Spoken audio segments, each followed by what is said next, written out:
नमस्कार दोस्तों, मैं आचार्य के शास्त्री सूर्य ज्योतिष केंद्र पर आपका स्वागत करता हूं। मित्रों, आज की जो हमारी चर्चा रहेगी वो वृश्चिक राशि वाले जातकों के लिए रहेगी कि वृश्चिक राशि वाले जातकों के लिए ये ग्रह गोचर फरवरी 2024 में क्या परिणाम देगा, क्या फल देगा, उसके बारे में बात करेंगे। कैसा आपका स्वास्थ्य रहेगा, कैसी आपकी शिक्षा रहेगी, लव रिलेशन कैसा रहेगा, आपके संतान कितना साथ देगी, दाम्पत्य जीवन कैसा रहेगा, भाग्य कितना साथ देगा, व्यापार कैसा चलेगा, नौकरी करेंगे तो उसमें आपकी पदोन्नति होगी या नहीं होगी, ये सब चीजें बहुत आसान तरीके से बताते हैं। मित्रों, ये हमारा मासिक राशि फल चल रहा है, उसमें आज वृश्चिक राशि की बात हो रही है कि वृश्चिक राशि वाले जातकों के लिए फरवरी 2024 का मासिक राशि फल क्या प्रभाव देगा। यदि आप हमारे चैनल पर पहली बार जुड़े हैं तो इसको सब्सक्राइब अवश्य कीजिए, अच्छा लगे लाइक कीजिए और दूसरे लोगों को भी इसका बेनिफिट मिल सके तो इसको शेयर कीजिए। विश्लेषण कराने के लिए आप हमसे व्हाट्सएप नंबर हमारे जो यूट्यूब पर चल रहे हैं वीडियो के नीचे, उन पर आप जो हमसे संपर्क कर सकते हैं। मित्रों, स्वास्थ्य की बात करें तो वृश्चिक राशि वाले जातकों के जो स्वामी होते हैं वो मंगल देव होते हैं और मंगल देव इस समय कहाँ चल रहे हैं, आपके मंगल सेकंड भाव में चल रहे हैं और ये 6 फरवरी को थर्ड भाव में चले जाएंगे, कारक भाव में चले जाएंगे। अपने वहां के ये कारक कहेंगे, छोटे भाई बहनों के घर में चले जाएंगे, शौक मौज के घर में चले जाएंगे, आपको छोटी मोटी यात्राओं के घर में यहाँ पर प्रवेश कर जाएंगे। 12 फरवरी को वहीं पर मंगल फिर प्रवेश कर जाएंगे। इस प्रकार से ये आपका स्वास्थ्य का जो सिस्टम रहेगा, जो स्वास्थ्य आपका रहेगा वो बहुत अच्छा रहेगा। आपका मान सम्मान प्रतिष्ठा ये भी आपको प्राप्त होगी, आप धन कमा पाएंगे, ये बहुत सारी चीजें आपके लिए आगे बताएंगे हम। लेकिन स्वास्थ्य में आपका स्वास्थ्य इस समय फरवरी के माह में बहुत बढ़िया रहने वाला, किसी तरह की कोई परेशानी नहीं है। तीसरा घर होता है गले का, तो थोड़ा सा गले से संबंधित कोई परेशानी, खराश वगैरह या इस तरह की कोई परेशानी, हल्की मुल्की कोई मौसम का प्रभाव आपके ऊपर आ सकता है। बात करें आपके हम शिक्षा की, तो शिक्षा के स्वामी जो बनते हैं आपके गुरुदेव बनते हैं और गुरुदेव की स्थिति इस समय 6ठे भाव में चल रही है।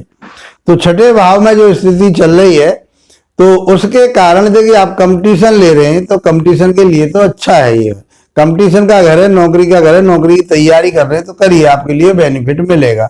उससे संबंधित कोई तैयारी है, नौकरी से संबंधित तैयारी कर रहे हैं तो, लेकिन जो आपके उन्नति के लिए आप जो एजुकेशन ले रहे हैं तो वहां थोड़ी सी मुझे दिक्कत नजर आ रही है, क्योंकि उसमें कुछ उदासीनता रहेगी। तो वैसे गुरु है वहां के स्वामी, आपको आगे बढ़ाने की कोशिश करेंगे और आगे बढ़ाएंगे भी, लेकिन उसमें डिले हो सकता है, देरी हो सकती है, क्योंकि राहु महाराज आपके पंचम भाव में चल रहे हैं, आपके माइंड को डिस्टर्ब कर सकते हैं, माइंड आपका डिस्टर्ब हो सकता है, आप अनर सरल बातों की तरफ जा सकते हैं। आप जहां नहीं आपकी, जहां आपकी सोच नहीं जानी चाहिए वहां आपकी सोच चली जाए, जो अच्छी सोच नहीं होगी, तो ऐसी स्थिति में आपको थोड़ा सा अपने माइंड को कंट्रोल रखना पड़ेगा।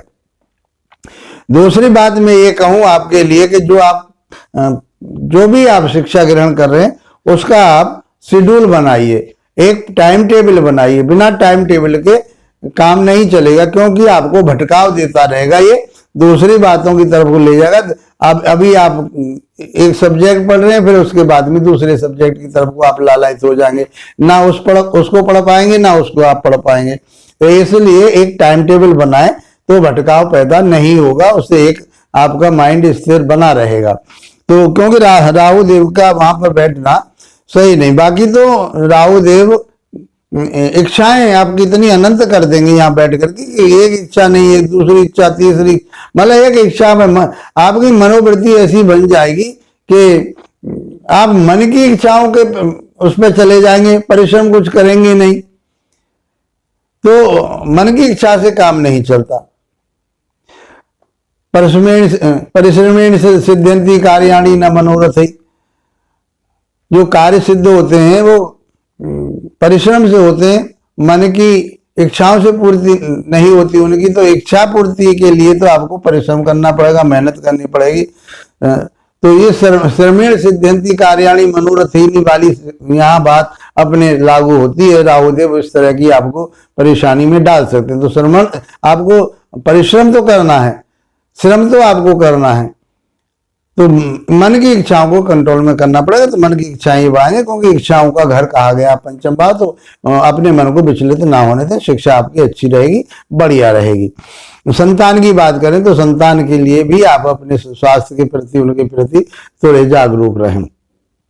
बाकी आपकी संतान जो पढ़ नहीं रही थी वो पढ़ेगी और आगे बढ़ेगी, आप ऊंचाइयों की तरफ ले जाएंगे। इतना नहीं है कि राहु आपको कोई बुरा प्रभाव देंगे, बुरा प्रभाव नहीं देंगे, आपको भटकाएंगे।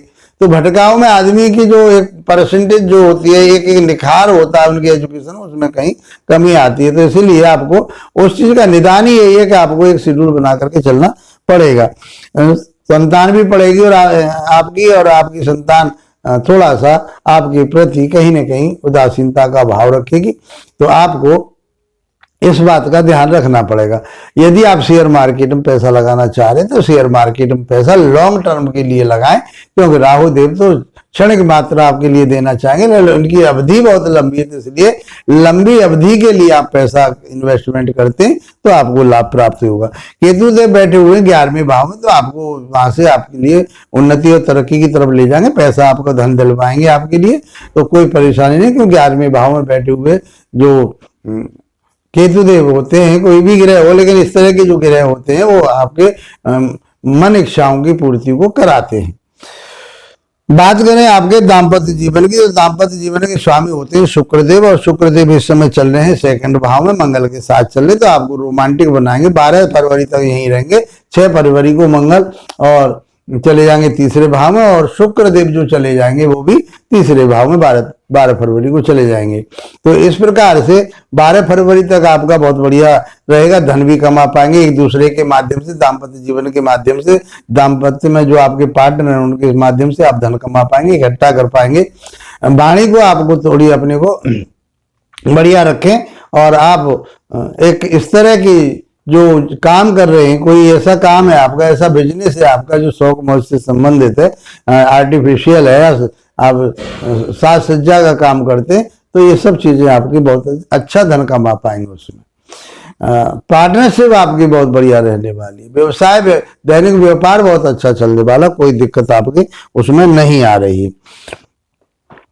बात करें आपके हम जो भाग्य की, तो भाग्य के स्वामी चंद्रमा बैठते हैं। चंद्रमा बैठे हुए हैं, मान लीजिए कि आपके वृश्चिक राशि है, तो वृश्चिक राशि में ही चंद्रमा है, इसलिए आपकी चंद्रमा की स्थिति में मान करके हम कहते हैं कि केंद्र और त्रिकोण का संबंध बन जाए तो ये बहुत अच्छा संबंध माना जाता है। केंद्र के त्रिकोण के स्वामी है, केंद्र में बैठे हुए, तो बहुत अच्छा आपके लिए भाग्य साथ देने वाला है, उन्नति तरक्की करने वाला, आपके मान सम्मान प्रतिष्ठा को बढ़ाने वाला है।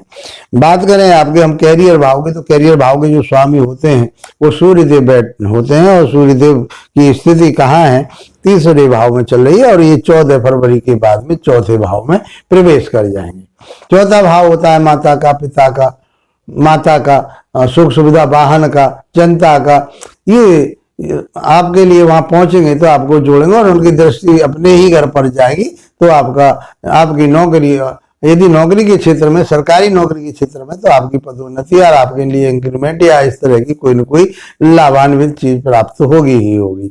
तो सूर्य देव आपके लिए आगे बढ़ा रहे हैं, आगे बढ़िए, मेहनत करिए, तरक्की करिए, और आपके मान सम्मान प्रतिष्ठा में 4 चांद लगाएंगे। इस प्रकार ये सूर्य देव का बहुत अच्छा प्रभाव रहेगा आपके ऊपर। तो आप अब क्या करें, अब आपको क्या करना चाहिए, छोटे छोटे उपाय, भगवान सूर्य नारायण को जल दीजिए, और राहु देव के बीज मंत्रों का जाप कीजिए। और मैं समझता हूं बाबा भोलेनाथ की आप यदि कृपा चाहते हैं तो बाबा भोलेनाथ पर आप जल अभिषेक कीजिए। तो मैं समझता हूं फरवरी का महीना आपके लिए बहुत कुछ देने वाला है।